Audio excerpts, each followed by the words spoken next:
Bonjour à toutes et tous, bienvenue pour cette heure de formation sur Teams en cours qui va vous permettre, en tant que nouveaux arrivants à l'université, de prendre en main l'outil de visioconférence utilisé pour la formation à distance. Le replay sera disponible d'ici quelques jours pour reprendre ce que nous allons voir ensemble.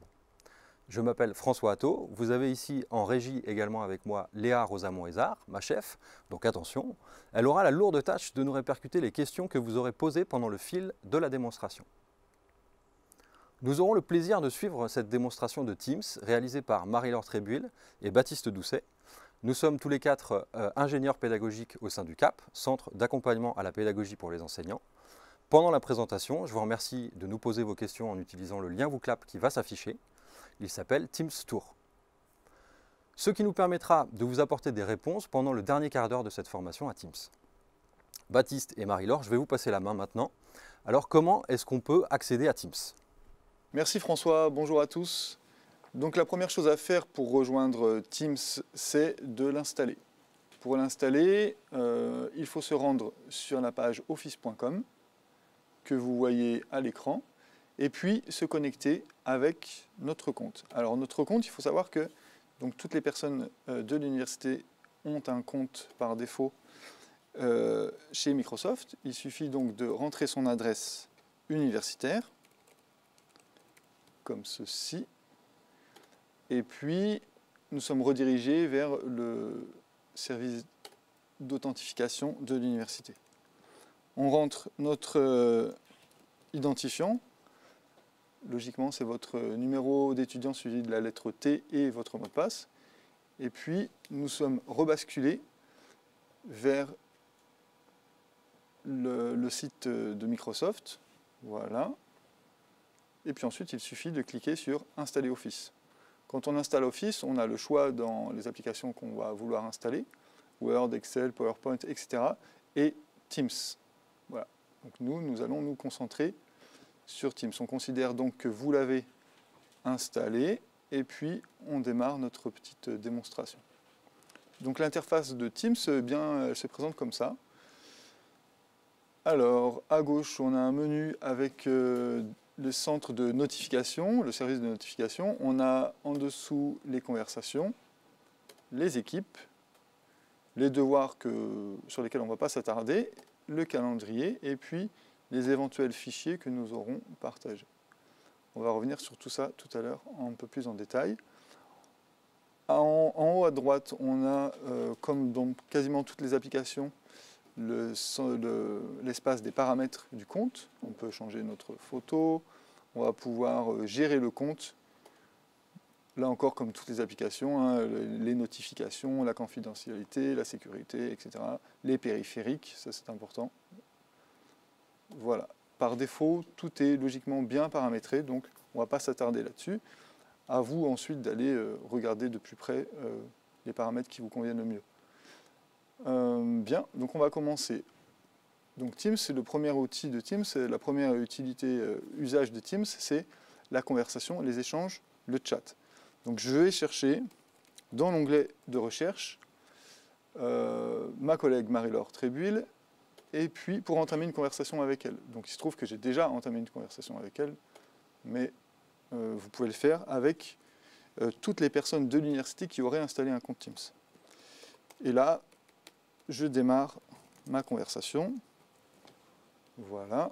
Et est-ce qu'on peut lui envoyer des gifs à Marie-Laure ? Oui, alors, justement, comme dans tous les outils de chat que vous connaissez, on a un petit éditeur de texte. On va pouvoir jouer sur la police, surligner, mettre un peu de couleur, faire des citations, ajouter des liens hypertextes. On va pouvoir également joindre des fichiers, comme des pièces jointes dans un mail. Hein. On va pouvoir ajouter des smileys et puis des GIFs. Voilà. Et alors, est-ce qu'on peut faire d'autres choses dans cette conversation que s'écrire et s'envoyer des gifs ? Alors voilà. Donc, une conversation, on va pouvoir faire tout ça. Et également, si on arrive aux limites de l'écrit, je vais décider finalement d'appeler Marie-Laure. Donc, je peux passer un appel audio ou un appel vidéo, c'est au choix. Il suffit de cliquer sur la bonne case.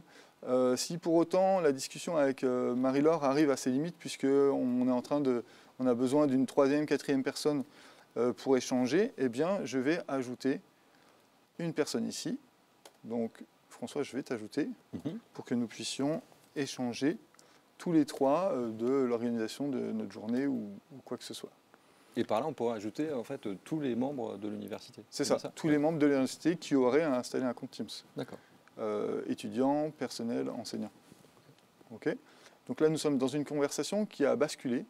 Je ne suis plus dans la conversation avec Marie-Laure, vous voyez, je suis dans la conversation que nous avons créée tous les trois. Si j'ajoutais une quatrième personne, j'aurais une autre conversation encore. Je pourrais ajouter, par exemple, Léa. Hop. Et puis je vois un petit bouton en fait qui permet ou pas d'inclure l'historique des messages d'avant. Donc ça veut dire que la discussion concerne Léa à partir de maintenant ou depuis le début. Eh bien oui, je peux dire, ok, j'inclus tout l'historique, comme ça elle va pouvoir remonter le fil de notre discussion ou pas, c'est à loisir. Et là j'ajoute, et donc voilà, cette fois j'ai la conversation avec François, Léa, Marie-Laure et moi-même. Du coup, j'en profite quand même pour dire qu'il faut utiliser cet outil avec parcimonie. Il est disponible. Alors, il est très puissant. Il permet de joindre une personne de l'université, un enseignant, un autre étudiant. Mais évidemment, le canal privilégié pour contacter les enseignants, c'est plutôt les emails. Ah, c'est le mail, oui. Ou bien les forums dans les cours Célène. Voilà. C'est ça. Là, on parle de Teams aujourd'hui parce que la discussion ici, elle est informelle. D'accord ? Mais une discussion avec un enseignant, elle sera plus formelle évidemment par email et elle sera peut-être plus suivie. Et puis, bien des enseignants, on n'utilise pas Teams aussi. C'est vraiment à loisir. Bien, donc ça c'est pour les conversations. On va pouvoir aller maintenant voir les équipes.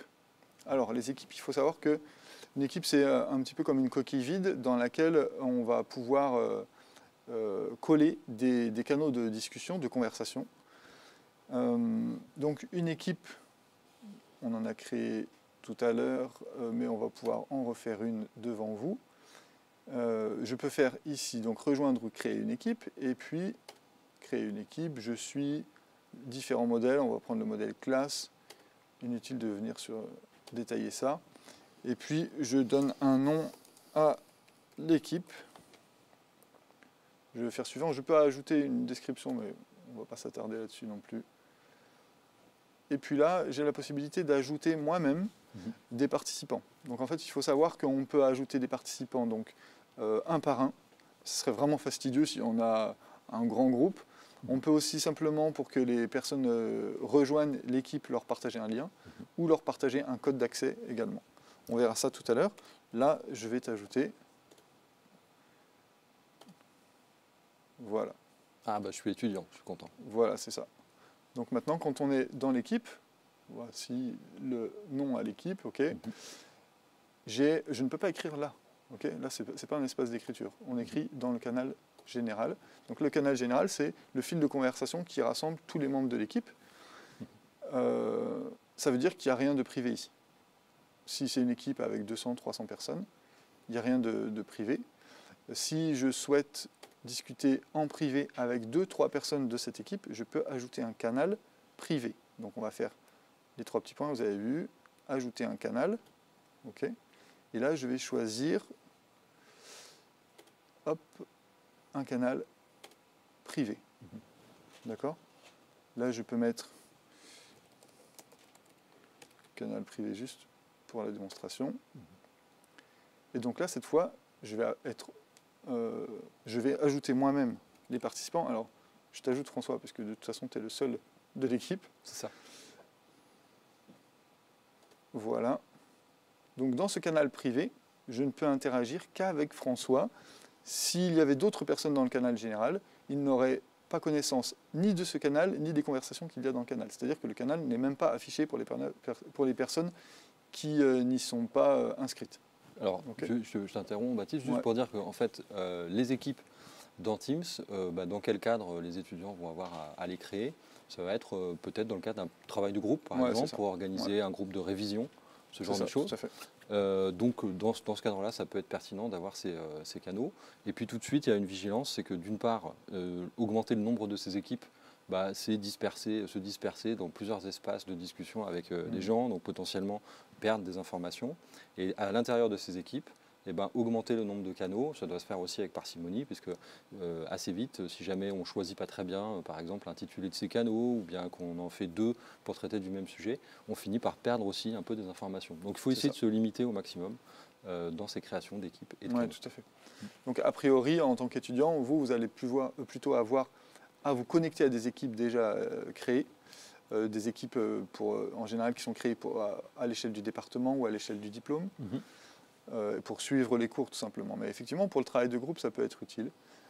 Si, comme le disait François, on se retrouve avec beaucoup d'équipes, comme ici par exemple, on peut décider d'en masquer quelques-unes pour qu'elles se retrouvent en bas de liste. D'accord ? Et puis ensuite, on a les équipes masquées qu'on peut déplier ici.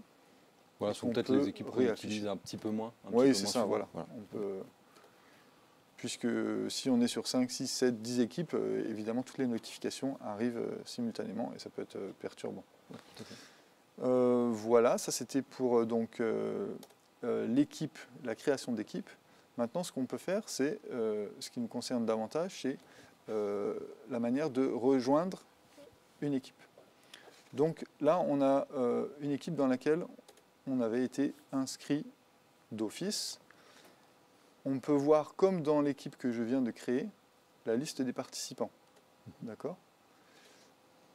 Si je fais gérer l'équipe, je vais avoir la personne qui a créé l'équipe qui a le statut de propriétaire, et puis les personnes invitées qui sont membres. En tant que propriétaire, je peux te faire passer propriétaire également.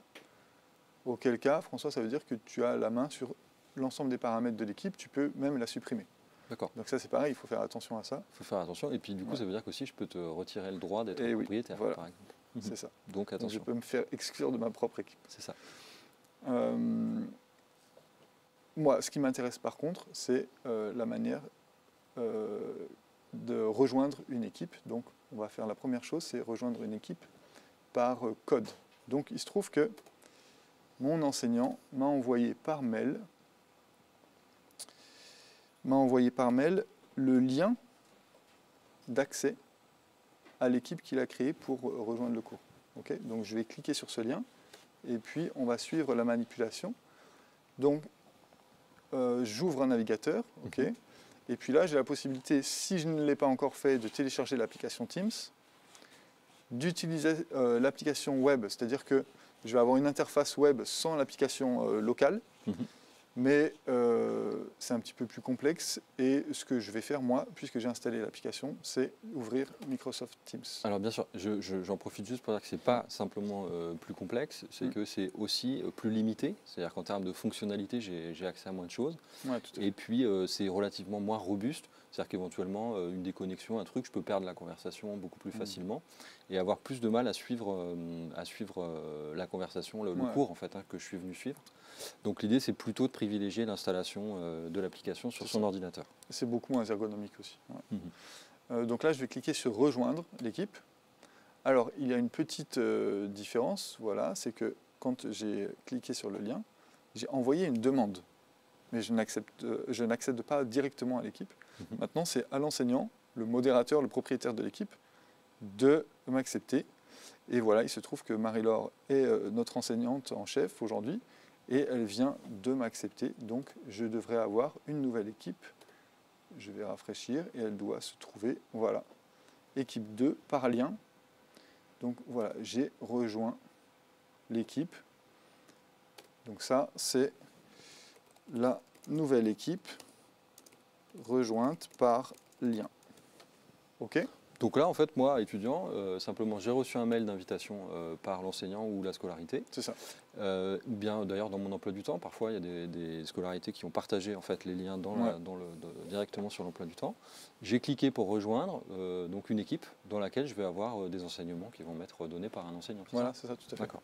Donc, logiquement, ici à Tours, l'usage de Teams pour l'enseignement à distance se limite à la visio. D'accord ? Puisque le partage de fichiers se fait uniquement sur Selene. Les examens se déroulent uniquement sur Selene également. Donc, a priori, vous n'aurez rien d'autre à faire sur Teams qu'à suivre des visios. Voilà. Ça va concerner relativement peu de cours, on l'espère, à la rentrée. C'est ça, voilà. on espère. D'accord. Donc ça, c'est... voilà, je suis dans un cours. Par contre, j'ai une autre possibilité pour rejoindre une équipe. C'est un petit peu plus direct que ce qu'on a fait tout à l'heure. Donc je vais dans le mail de l'enseignant, et puis là, l'enseignant m'a partagé un code que je copie. Okay. Et puis je vais désormais faire rejoindre une équipe. Vous avez vu tout à l'heure, on a fait créer une équipe ici. Là, on va faire rejoindre une équipe. Et là, on va faire rejoindre une équipe à l'aide d'un code. Juste pour rappel, accéder à cette page équipe, c'est donc dans le menu de gauche, le menu équipe, c'est ça? Ouais, tout à fait. Menu équipe, tout en bas, rejoindre ou créer une équipe. Et puis là, je vais coller le code. Je fais rejoindre l'équipe. Et là, c'est beaucoup plus direct puisque automatiquement, je me retrouve dans l'équipe. Donc ça, c'est quelque chose à privilégier peut-être pour les enseignants, puisque ça évite de devoir modérer derrière l'accès à l'équipe, puisqu'il n'y a pas à cliquer pour valider l'accès. Voilà. C'est beaucoup plus rapide en fait. Par contre, moi, étudiant, ça me fait une étape de plus, c'est-à-dire que je dois me connecter à Teams, aller dans la page équipe, aller chercher le bouton rejoindre l'équipe, saisir le code. C'est ça. Voilà, donc ce sont deux possibilités. Tout à fait. Ouais. Voilà, donc nous sommes dans une équipe. Logiquement, quand vous aurez un cours en visioconférence, la réunion, le temps de visio sera intégré à l'un des canaux des équipes auxquelles vous avez accès. Donc par exemple, si je suis dans cette équipe-là, je peux, en tant qu'enseignant, démarrer la réunion, d'accord ? Et puis, les étudiants me rejoindront. Voilà. Alors qu'est-ce qui se passe si moi, étudiant, je démarre la réunion? Alors le problème, c'est que si l'étudiant qui n'est pas propriétaire de l'équipe démarre la réunion, il risque de créer un doublon. Et donc que les autres étudiants, tes camarades, se retrouvent un petit peu à hésiter entre ces deux réunions, à ne pas savoir laquelle rejoindre.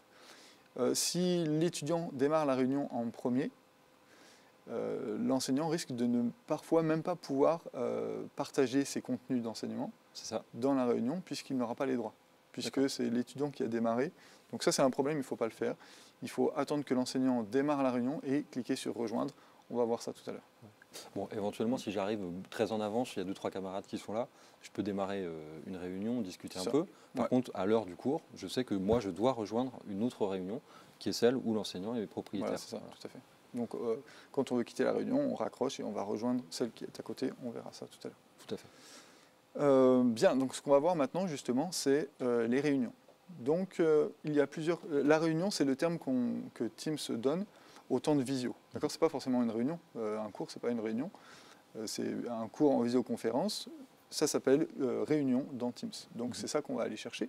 Il y a plusieurs possibilités, là encore. Soit la réunion est planifiée.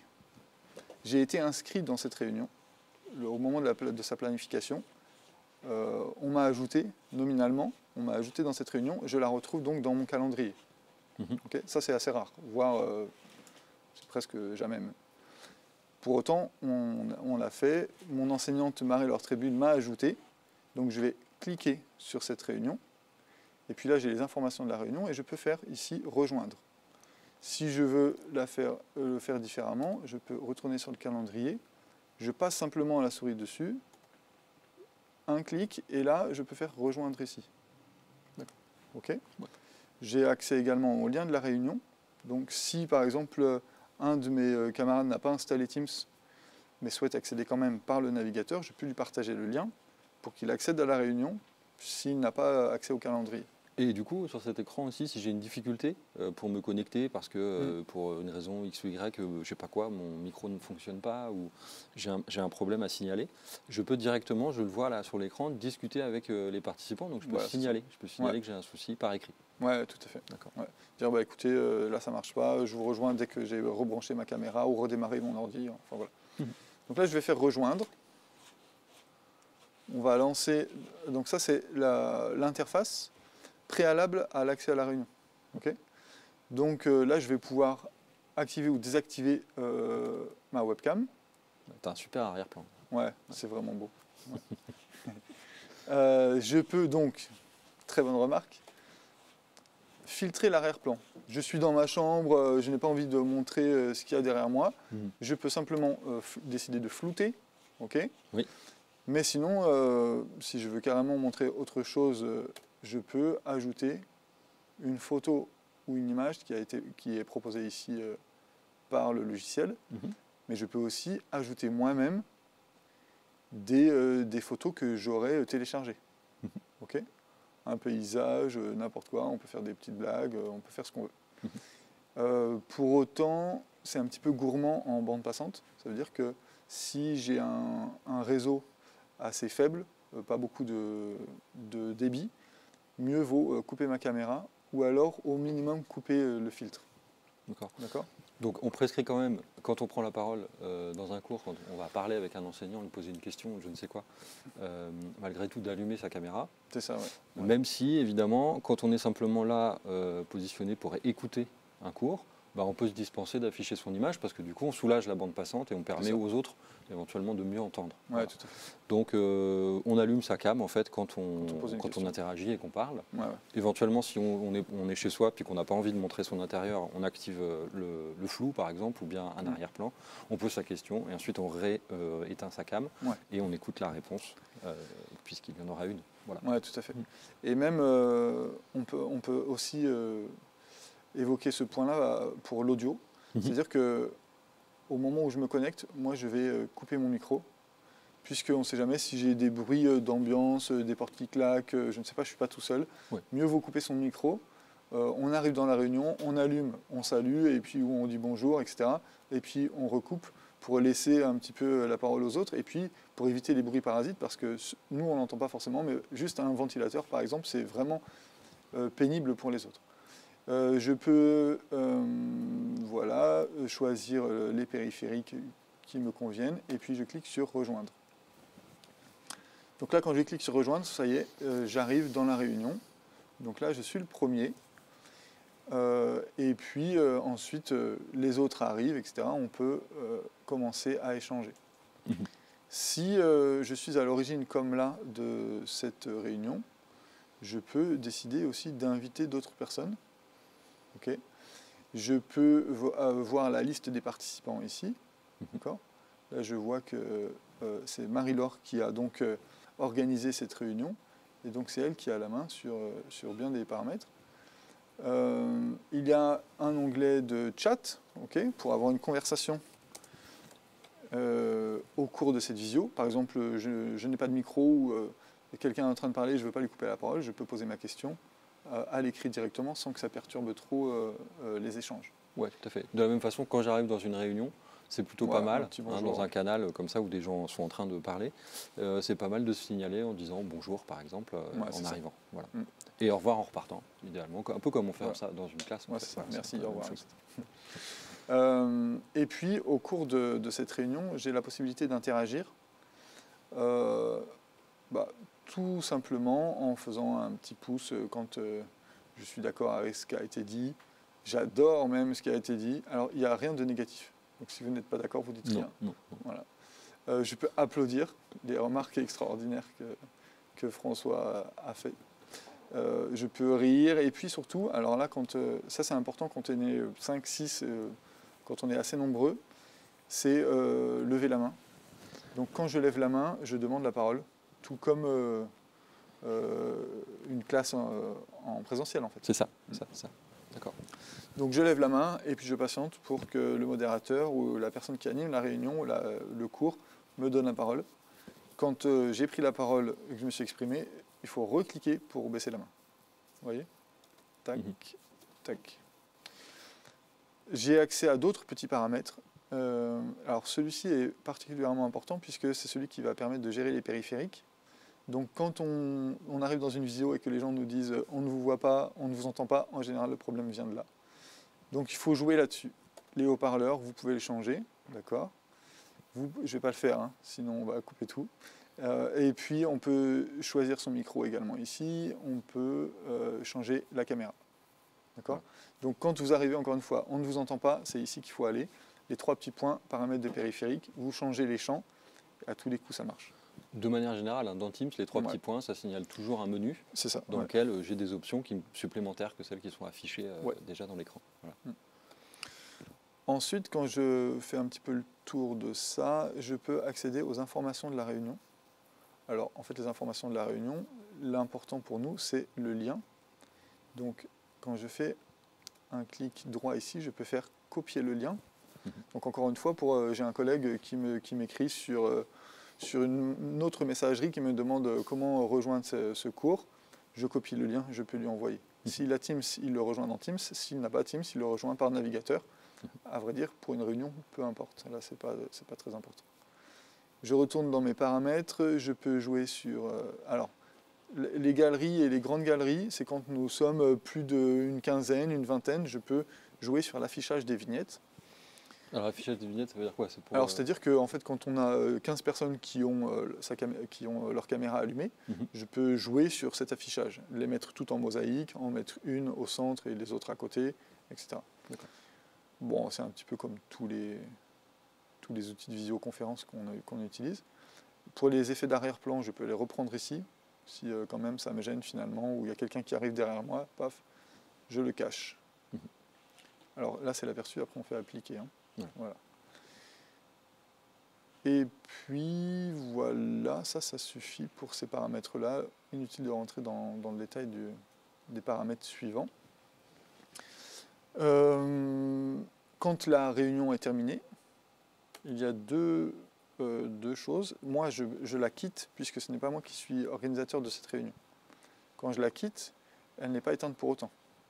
Si je suis organisateur de la réunion, on a 2 boutons, on a quitter, et en dessous, on peut avoir la possibilité d'avoir quitter et fermer la réunion pour tous. Oui, c'est ça. Là, moi, je quitte, et la réunion peut continuer éventuellement. Voilà, dans le cadre d'un groupe de travail dont on parlait tout à l'heure, ça peut être intéressant de pouvoir, par exemple, nous on a terminé en fait le travail qu'on avait à faire avec les étudiants, et bien on peut donc simplement quitter la réunion et puis revenir un petit peu plus tard. Oui, tout à fait. Une petite chose aussi qu'on n'a pas mentionnée, si je veux m'adresser à une personne en particulier, je peux la taguer en faisant un petit arrobase, d'accord ? Et puis là, j'aurai la liste déroulante de tous les participants. Je choisis le participant en question.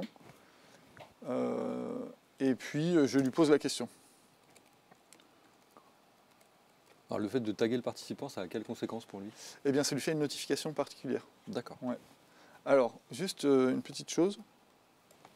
Il faut savoir que quand on tague quelqu'un, ça écrit en rouge et en gras pour la personne. C'est un petit peu agressif.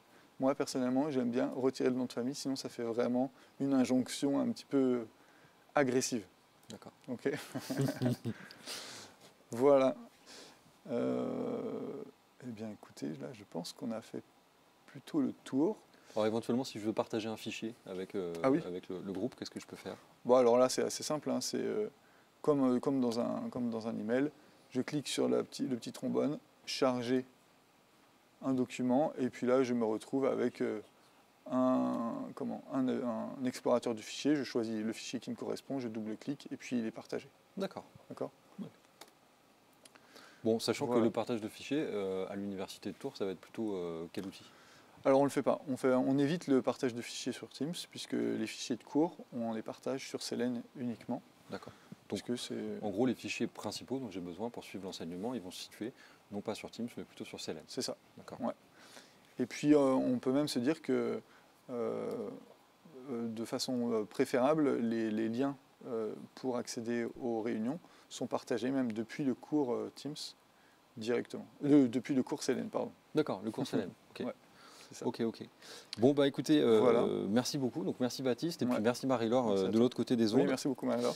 Et puis on va pouvoir passer aux questions maintenant avec donc Léa. Et Léa, est-ce qu'il y a des questions sur le Booklab? Oui, première question.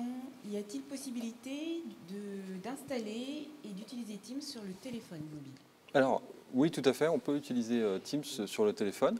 Ça fonctionne plutôt bien. Il y a une application qui se télécharge et qui s'installe. On l'ouvre avec les mêmes identifiants de l'université. Par contre, ça pose des petites difficultés, notamment quand on veut suivre un cours. Donc il n'y a pas que entendre la voix du professeur qui parle. Il y a aussi consulter éventuellement ce qu'il est en train de montrer à l'écran. Et si ce qu'il est en train de montrer à l'écran, c'est un PowerPoint avec des textes un peu petits et tout ça, il y a des chances que sur le téléphone, ils apparaissent vraiment très très petits. Voilà. Donc on privilégiera plutôt la consultation sur un écran d'ordinateur qui permet une consultation un peu plus complète du support. Voilà. Alors, question suivante. Y a-t-il une fonction partager mon écran en visioconférence? Alors oui, on peut partager son écran, et d'ailleurs ça sera sans doute le cas. Alors encore faut-il que l'enseignant ait donné la possibilité à l'étudiant de le faire, puisque par défaut les réunions sont paramétrées pour que l'étudiant ne puisse pas partager son écran. Ça va venir. Et donc là ça va sûrement être actif bientôt. À l'écran, il y a Baptiste qui nous fait une démonstration. Donc là on est dans le cas en fait, où on ne peut pas afficher l'écran, puisqu'on voit que dans le bandeau du haut, on a un petit carré grisé avec une flèche vers le haut qui dit que Baptiste n'a pas la possibilité en fait, de partager son écran. C'est ça. Donc, ce qu'il faut, c'est que l'enseignant, Marie-Laure, puisse me donner les droits de présentateur. Et dès que ça sera fait, le petit bouton sera actif et je pourrai... voilà. Parfait. Super. Donc là, on voit en fait s'activer. C'est ça, donc on fait ignorer. Et puis là, je peux partager mon écran. Donc, je vais cliquer sur ce petit bouton. Et puis là, on a différents modes. Donc, le mode le plus simple, qui fonctionne le mieux, peut-être, qui permet d'éviter un petit peu des erreurs, c'est de partager le contenu entièrement. Donc, contenu uniquement. Et ensuite, on a deux possibilités. Soit on partage son écran, soit on partage une des fenêtres. Une fenêtre correspond à, par exemple, un logiciel qui serait ouvert. Le plus simple pour démarrer, c'est de partager son écran intégralement. Et donc, vous allez voir qu'il y a un petit cadre rouge, vous voyez, un petit cadre rouge autour. Et puis, au moment du partage, si je peux essayer de récupérer voilà, le petit cadre rouge. Et là, je peux changer les options de partage.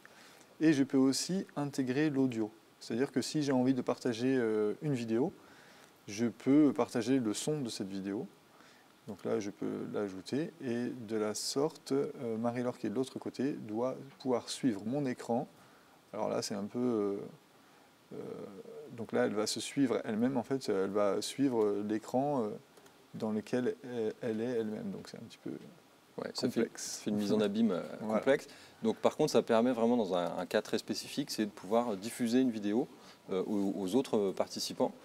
Et les faire profiter aussi du son. Donc typiquement, si vous êtes en train de regarder un reportage, il y a un commentaire, ça arrive par exemple dans le cadre de cours d'anglais, vous avez un reportage à regarder avec une voix, avec une langue particulière, ben là du coup vous pouvez la diffuser aussi à vos étudiants.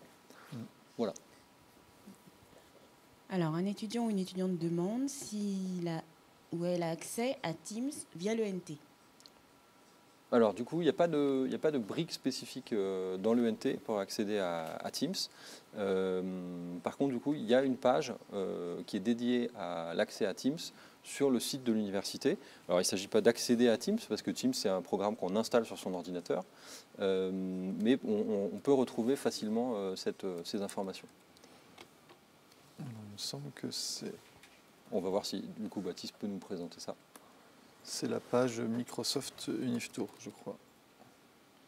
Microsoft UnifTour. Voilà, c'est ça. Du coup, sur cette page, il y a toutes les informations pour pouvoir accéder à Teams en fait, facilement. Plus largement, à la suite Office 365, dans laquelle Teams est inclus. Donc là, ça reprend un petit peu la procédure qu'on avait détaillée en début de présentation, pour installer la suite. Et puis là, on a quelques liens en dessous pour aller plus loin. Ouais. Est-ce qu'il y a d'autres questions? Oui. Quand une réunion va démarrer, est-ce que je dois obligatoirement avoir un lien pour y accéder? Alors non, on n'est pas obligé d'avoir un lien pour accéder, puisqu'il y a pas mal de réunions qui vont avoir lieu dans des équipes dans lesquelles les étudiants auront déjà été inscrits à l'avance. Donc ils auront simplement à se connecter à Teams et puis à se rendre dans le canal de l'équipe concernée où il y a le cours qu'ils doivent suivre. Néanmoins, il y a des réunions dans lesquelles on se connecte par lien, c'est-à-dire qu'on reçoit par mail, le plus souvent, le lien vers la réunion. C'est ça. Et donc, si on prenait l'exemple de l'équipe dans laquelle on a été inscrit d'office, qu'on a présenté tout à l'heure. Là, il se trouve que Marie-Laure a donc planifié une réunion que l'on retrouve ici. On peut la retrouver également dans mon calendrier. Et puis, quand la réunion est démarrée, il suffit de cliquer sur « Rejoindre » pour basculer sur la réunion. Même si je quitte cette réunion, et je peux la quitter, fermer la page, elle est toujours là et je peux toujours y retourner. Donc ça, c'est très très simple, c'est peut-être la méthode la plus simple même. Tant qu'on est là, d'ailleurs, on peut voir que sur ce petit bandeau violet, il y a d'autres informations. Vous avez le temps en fait, la durée en fait, de cette réunion. Et puis, on voit les petites vignettes des gens qui y participent. Donc, ceux qui sont déjà là. Ça permet en fait de contrôler avant de rentrer dans la réunion si c'est la bonne, simplement, si c'est bien dans celle-là que je dois rentrer. Ouais. Okay. Alors, une autre question. Peut-on changer la couleur de fond de Teams pour plus de contraste? Alors oui, il y a un mode qui permet un affichage sombre et puis aussi de modifier un petit peu la configuration. Je t'en prie, Baptiste. Donc là, on se dirige en haut à droite vers le centre des paramètres et on va aller sur « Gérer le compte ». On va aller chercher l'onglet « Général » et puis ici, on a plusieurs interfaces, plusieurs paramétrages de l'interface. On peut cliquer sur « Foncé ». On peut également, on a une autre possibilité pour avoir des contrastes plus élevés. Et puis, on peut également changer l'affichage des équipes, les passer en grille plutôt qu'en liste. Bon, là, c'est vraiment à l'appréciation de chacun. C'est une question d'ergonomie et de confort pur. Alors, oui, et puis aussi une question de lisibilité, parce que du coup, quand on est en mode pavé, si les noms des équipes sont trop longs, ils sont sur 2 lignes, voire même il en manque un bout. Donc en fait, on n'est pas toujours sûr d'être dans la bonne équipe et il faut parfois rentrer dans l'équipe pour vérifier que c'est la bonne. Donc je préconise plutôt moi qu'on utilise le mode liste parce qu'il permet d'avoir plus d'informations sous les yeux. Néanmoins, ça suppose aussi d'avoir une vue très efficace puisque le mode liste, évidemment, les écritures sont plus petites. Voilà. Ouais. Alors, comment prend-on la parole pendant un cours? Alors, pour prendre la parole pendant un cours, donc il y a des modalités techniques, bien sûr, que Baptiste va nous montrer. Et puis, d'autre part, il y a des petites règles de fonctionnement. Alors, si c'est un cours où il y a beaucoup de monde, souvent, on a été incité à couper sa caméra, à couper son micro. Donc, au moment de prendre la parole, d'une part, il faut penser à réactiver son micro, parce que ça, c'est un coup classique. On oublie, en fait, on commence à parler, et puis tout le monde nous dit « on t'entend pas », etc. Donc, il faut penser d'abord à activer son micro. Ensuite, quand on prend la parole, notamment les premières fois avec un enseignant, ce qui est pas mal, c'est de réactiver sa caméra. Alors on active peut-être un arrière-plan, on l'a vu tout à l'heure, hein, comment faire, mettre un flou pour cacher son environnement si on n'a pas envie de le montrer. Et simplement, on active sa caméra le temps en fait, de poser la question qu'on a à poser à l'enseignant ou de faire une remarque. Donc là, on reprend les préconisations que vient de nous donner François. Donc je rallume ma caméra. J'ai au préalable levé la main et puis au moment où l'enseignant me donne la parole, eh bien, j'allume mon micro. Quand j'ai terminé de poser ma question, je recoupe au minimum mon micro et puis je baisse la main. La main ne se baisse pas toute seule, il faut recliquer au même endroit pour la baisser et puis si l'intervention est terminée, je peux repasser sans caméra. Voilà, alors l'intérêt de couper la caméra, évidemment, c'est de soulager la bande passante et de permettre aussi aux participants à cette réunion de suivre peut-être mieux ce que dit l'intervenant. Parce que si jamais la bande passante est saturée, bah, du coup l'intervenant, sa voix est hachée, enfin, même le son ne passe pas bien en fait. Voilà. Donc c'est pour ça qu'on incite en fait, dans les réunions où il y a beaucoup de gens, on incite les gens plutôt à couper leur caméra. Alors, dans la même lignée, un étudiant ou une étudiante demande si on veut prendre la parole, sommes-nous obligés d'activer la caméra? Alors, obligé, non, je ne pense pas qu'on vous envoie un gendarme pour vous obliger à le faire. Néanmoins, c'est, comment dire, la condition d'une interaction de meilleure qualité avec l'enseignant, parce que en vous répondant, il pourra notamment voir si sur votre visage, si jamais vous avez compris ou bien vous n'avez pas compris, et ça lui donne l'opportunité peut-être de réexpliquer ou bien de reformuler la réponse qu'il vous fait. Et puis, il y a une question bêtement aussi, notamment dans les périodes que nous avons connues avec beaucoup de distanciel, il y a une question de lien en fait, avec l'enseignant, de se faire connaître, de se faire identifier, et pour lui aussi de casser un peu ce mur de vignettes hein, qu'ils ont tous pu connaître. de se retrouver devant 30 ou 40 petites vignettes, et puis même des fois de ne pas savoir si les gens sont en train de consulter Facebook ou je ne sais quoi. Donc voilà, c'est bien d'avoir ce petit retour-là, ça leur fait aussi du bien dans leur pratique professionnelle, et en plus ça augmente la qualité de l'interaction. Alors, je n'arrive pas à me connecter à la réunion ou à Teams, qu'est-ce que je dois faire? Alors, il y a plusieurs causes qui peuvent expliquer ça. Donc, je n'arrive pas à me connecter à la réunion. Ça peut être simplement que Teams est un petit peu planté. Ça arrive parfois, c'est assez rare. Mais il y a une première chose à faire, ça peut être de réessayer de se connecter en recliquant sur le lien qu'on a reçu par mail. Une autre solution, ça peut être de déconnecter Teams. Et je vais laisser Baptiste vous répondre. Oui, donc si on constate des bugs d'affichage ou différents blocages, on peut tout simplement aller dans l'espace des paramètres et puis se déconnecter et se reconnecter pour réactualiser un petit peu le logiciel. En général, ça résout le problème. À chaque fois qu'on a constaté un petit problème comme ça, cette simple action suffit pour rafraîchir en fait les pages et puis débugger en fait le logiciel. Voilà. L'autre chose qu'on peut faire évidemment, c'est contacter. Alors déjà, on peut se signaler dans la réunion, c'est-à-dire qu'on ne peut pas s'y connecter peut-être avec la vidéo, le micro. Par contre, on peut peut-être y écrire. Sur le calendrier, d'ailleurs, si tu peux le montrer, il y a la possibilité, quand on clique sur un événement, de pouvoir simplement discuter avec les participants. Donc je peux dire que j'ai un problème et me signaler à l'enseignant.